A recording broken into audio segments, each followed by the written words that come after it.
Hey guys, this is the video lesson for 2.6 slope formula. All right, slope formula. Finally a formula, right? You guys are probably like, no formulas.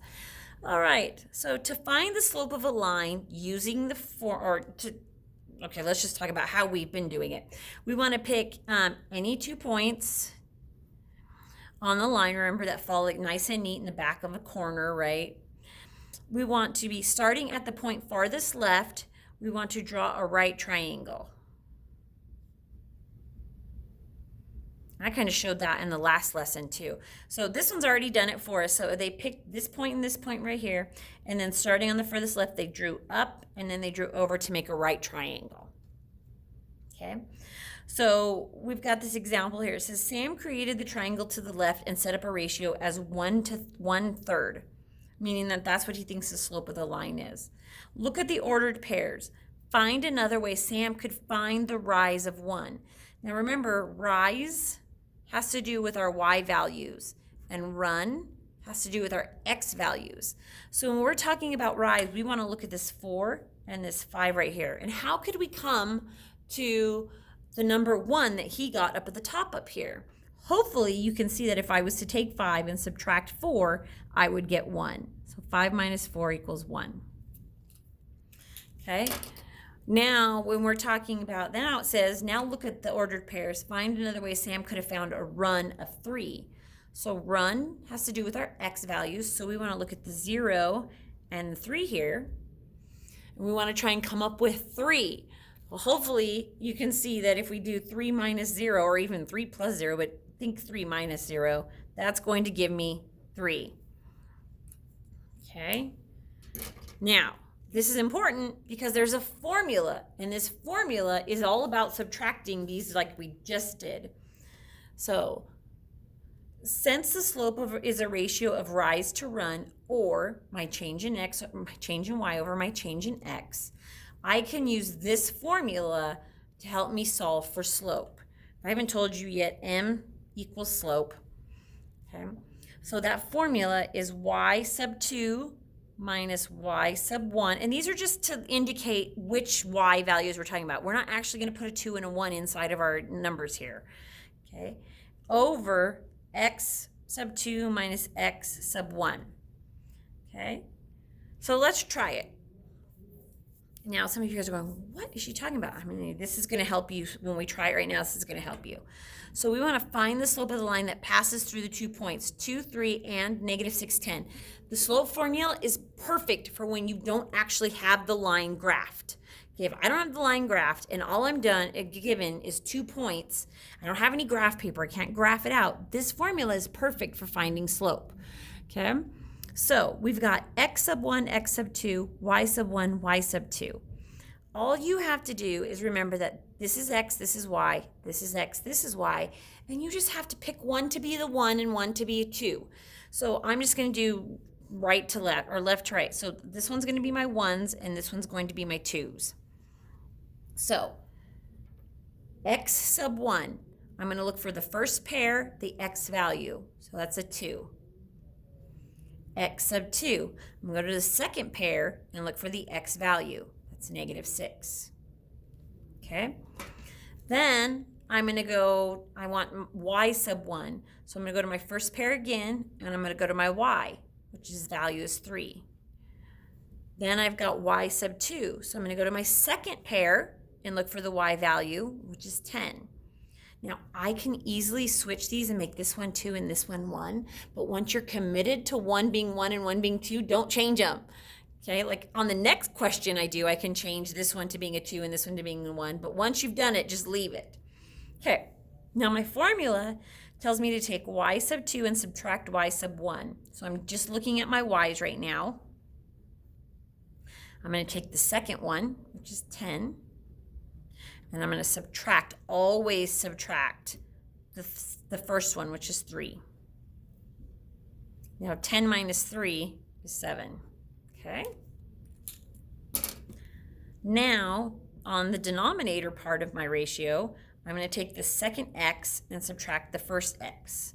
So the second x is negative 6, and I'm going to subtract the first x.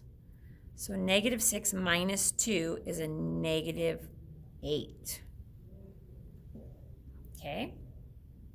So there's my slope. Now that can't be, now sometimes they can be simplified and you would want to simplify it, but in this case it can't be.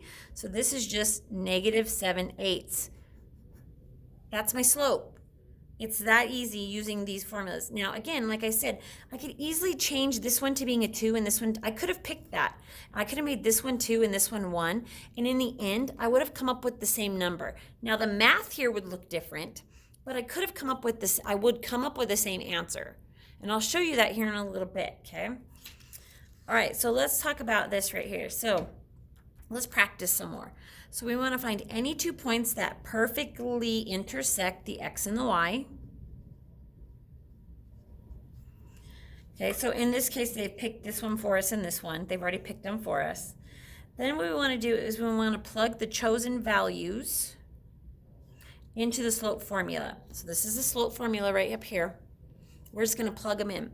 Now notice how they've already numbered them for us too. Here's 1 and here's 2 for us. They even put x sub 1, y sub 1, x sub 2, y sub 2 on here.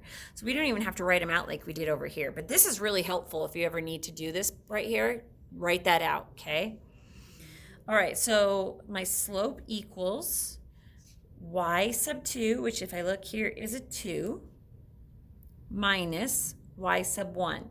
Now, don't let this fool you, you guys. Just because this has a negative value doesn't take the place of this subtraction sign. That subtraction sign needs to be there because I'm subtracting a negative 3. Okay? And then x sub 2, which is 1, minus x sub 1, which is also a negative. So it's going to look like that. Okay? Now 2 minus a negative 3, if you put that in your calculator, 2 minus a negative 3, don't let the negatives and the minus signs here confuse you, that gives me a positive 5. Because remember, this just turns into a big plus sign, and they add. So 2 minus a negative 3 is 5. And then 1 minus a negative 2 is 3. Okay? So I have the slope of 5/3.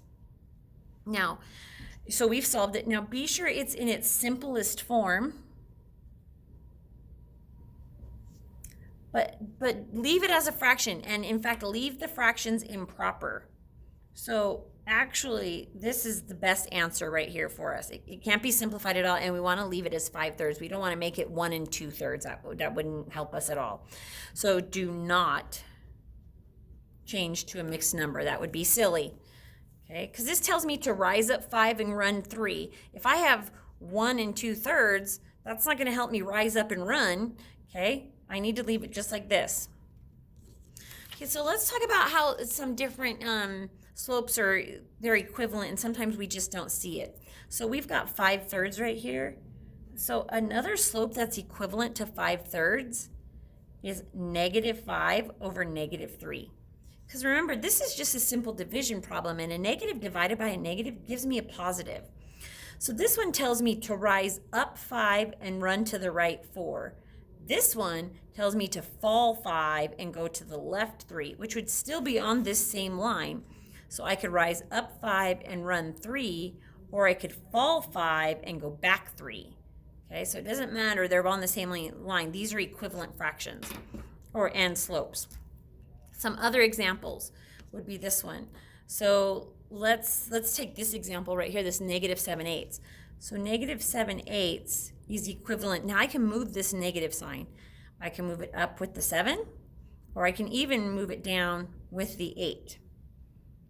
Okay, and this one just tells me that one of these needs to be negative. This one is specific about which one is negative.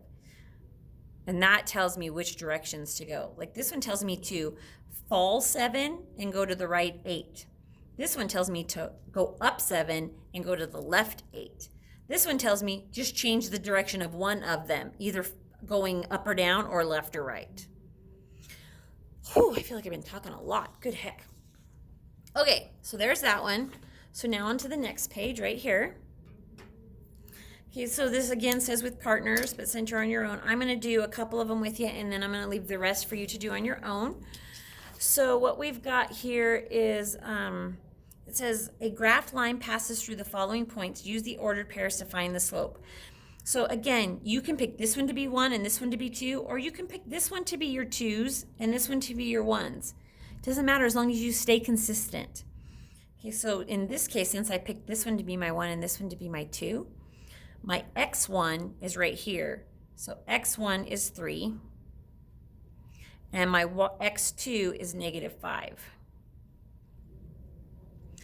My y1 is -6, and my y2 is 10. Okay, so now I'm going to use that formula that we just wrote out right here, and I'm going to plug it in. So I've got the slope equals, now it's y2 minus y1, so y2 is 10 minus y1, which is -6, over x2 minus x1.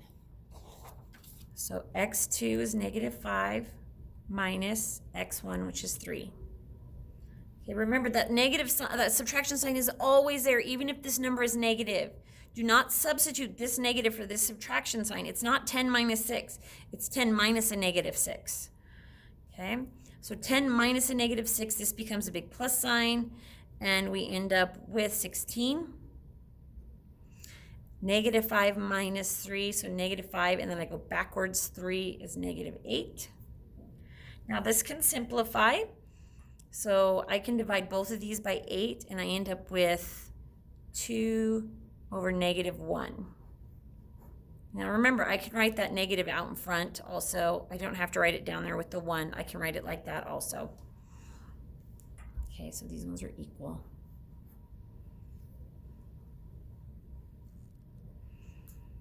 All right, let's do one from a table. So the table shows the distance Fred drove based on the number of hours he has driven. Find the rate of change or the slope. Now this is the same thing even on a table. You guys, don't let a table confuse you. So remember, this is my x values, this is my y values. Remember, to find the slope, it's just the change in my y over the change in my x. And I can pick any y and I can pick any x's as long as I stay consistent. So let's just pick 2 random ones. We're going to pick, I like this one because it's got a 0 in it, and I always like dealing with zeros. They're easy. And then I'm going to pick this one because it looks like pretty even, easy numbers to use. So remember, these are just ordered pairs. Remember, we could put a comma in here and put some parentheses around them. So now we've got 2 ordered pairs, just like we did over here. And I'm just going to pick this one as my 1 and this one as my 2. So again, my slope formula is y2, so here's my second one. This is my y, so 0. 0 minus y1, 300. x2 minus x1. Okay. Now we're just going to simplify this. So this 0 minus 300 is a -300, and 7 minus 2 is 5. We can divide both of those by 5, and we end up with a negative, 60 over 1.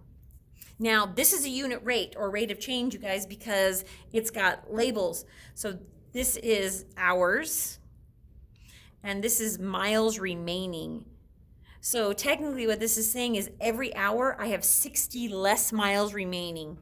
So as I drive every hour, I'm closer by 60 miles. That's why it's a negative, because I have I've lost 60 miles. Okay, we're counting down instead of counting up. All right, so you've got 1, 2 on your own, and then 3, 4, 5 down here on your own, and then make sure I see those, and I'll mark those off for you. Thank you.